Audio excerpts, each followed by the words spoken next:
America से समझौते पर ईरान में बवाल हो गया है। डील का विरोध आखिरकार ईरान में कौन कर रहा है, इस पर हम करेंगे चर्चा। नमस्कार, आप देख रहे हैं न्यूज़ 18 का डिजिटल प्लेटफॉर्म। मैं हूं आपके साथ श्रुति श्रीवास्तव। ईरान और अमेरिका के बीच हुए नए समझौते को लेकर देश के भीतर मतभेद सामने आ गए हैं। कट्टरपंथी नेता, पायदारी पार्टी, कुछ धार्मिक समूहों और सरकारी टीवी चैनल IRIB इस डील का विरोध कर रहे हैं। वहीं राष्ट्रपति मसूद पेज़ेश्कियान और मोहम्मद बाघेर गालिबाफ ने वार्ता प्रक्रिया का समर्थन किया है। सर्वोच्च नेतृत्व ने भी विरोधियों को चेतावनी दी है।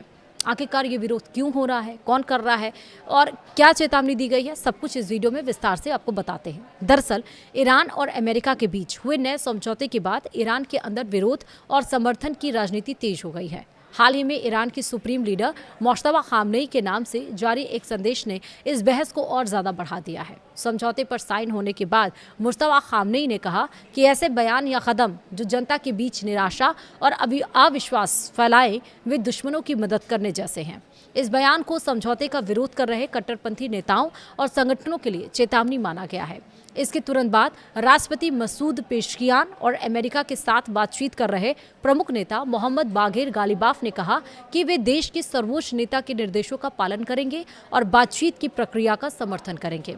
पिछले कई हफ्तों से ईरान के कुछ कट्टरपंथी मीडिया संस्थान, धार्मिक नेता और राजनीतिक समूह इस समझौते की आलोचना कर रहे थे। उनका मानना है कि अमेरिका के साथ समझौता करना ईरान के हित में नहीं है और इससे देश को नुकसान हो सकता है। इनमें कायहान के एडिटर हुसैन शरीयत मदारी शामिल हैं, जो लंबे समय से अमेरिका के साथ बातचीत के आलोचक रहे हैं। साथ ही सांसद इस्माइल कोसारी भी हैं। ईरानी वेबसाइट खबर ऑनलाइन ने अपनी रिपोर्ट में कहा है कि यह सिर्फ सामान्य आलोचना नहीं है, बल्कि बातचीत को असफल बनाने और देश में मतभेद बढ़ाने की एक संगठित कोशिश है। रिपोर्ट में सरकारी टीवी चैनल IRIB को समझौते का सबसे बड़ा विरोधी बताया गया है। रिपोर्ट के अनुसार IRIB पर कई मौलवियों ने अमेरिका से बातचीत के खिलाफ बयान दिए। मौलवी गुलाम रज़ा गासिमियन ने कहा है कि अमेरिका से बातचीत हराम है।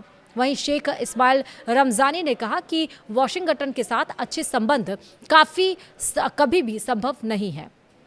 वहीं कट्टरपंथी पायदारी पार्टी भी इस समझौते की आलोचना कर रही है। पार्टी से जुड़े सांसद और मीडिया संस्थान लगातार वार्ता टीम पर सवाल उठा रहे हैं। हालांकि रिपोर्ट के मुताबिक विरोध सिर्फ पायदारी पार्टी तक सीमित नहीं है। कई अन्य धार्मिक और राजनीतिक समूह भी अमेरिका से समझौते के खिलाफ हैं।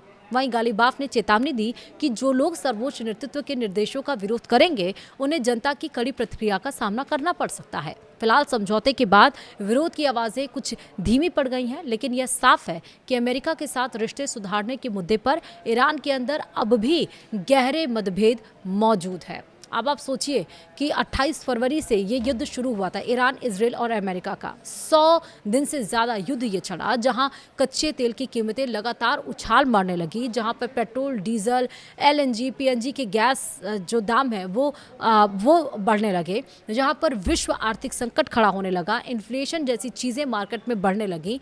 उस बीच में जहां पर अपनी शर्तों के से पीछे नहीं हटने को तैयार, और उसके बाद से सोच समझकर कई बार डील टूटी, कई बार डील हुई, कई बार डील टूटी, कई बार डील हुई, और आखिरकार अब इस डील पर समझौता हो गया है, साइन हो गया है, युद्ध विराम कहीं ना कहीं हो गया है।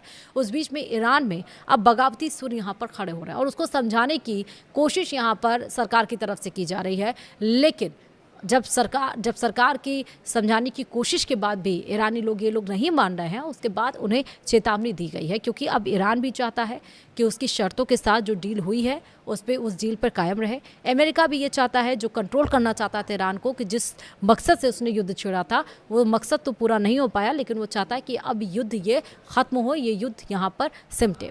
लेकिन जो बगावत के सुर अब यहाँ पर ईरान में खड़े हुए हैं, क्या वो नई मुसीबत ईरान के लिए पैदा कर रहे हैं? ये एक बड़ा सवाल है, और इस सवाल का जवाब अगर आपके पास है, आप क्या सोचते हैं, मुझे ज़रूर कमेंट में बताइएगा। फिलहाल इस वीडियो में इतना ही। नमस्कार।